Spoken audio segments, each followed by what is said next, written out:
ভালোবাসা কাকে বলে ইরানের মানুষ তা দেখিয়ে দিল। চলতি বিশ্বযুদ্ধে একদিকে ইসরায়েল এবং আমেরিকা এবং অপরদিকে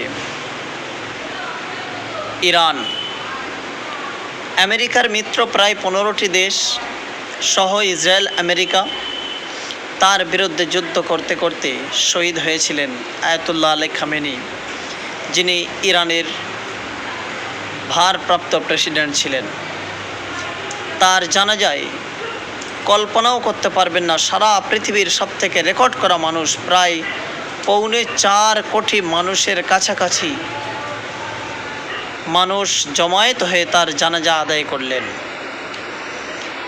এই জনস্রোত এটাই প্রমাণ করে যে আয়াতুল্লাহ আলী খামেনি শুধু নয়, ইসলামের সঠিক ধারক এবং বাহক যদি কোনো ব্যক্তি হয় তাহলে তাকে পৃথিবীর মানুষ কিভাবে সম্মান করে, কিভাবে শ্রদ্ধা করে, সেটা না দেখলে বোঝা যায় না।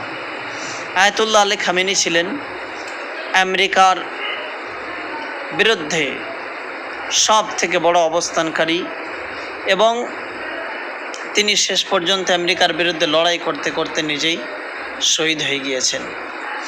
আর তারই জানাজা পড়ার জন্য সারা বিশ্বের বহু দেশ থেকে, বহু দেশের প্রেসিডেন্ট সহ, পার্লামেন্টের স্পিকার সহ, সুপ্রিম কোর্টের উকিল সহ বহু মানুষ সেখানে হাজির হয়েছিলেন।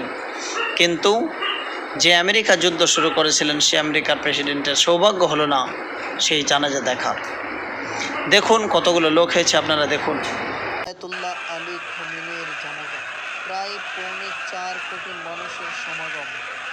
এই 4 কোটি মানুষের সমাগম বুঝিয়ে দিল যে ইরানের আয়াতুল্লাহ আলী খামেনিকে মানুষ ঘৃণা নয়, অধিক প্রায় 4 কোটিরও বেশি মানুষ কোনো জানাজায় শহীদ হয়েছে।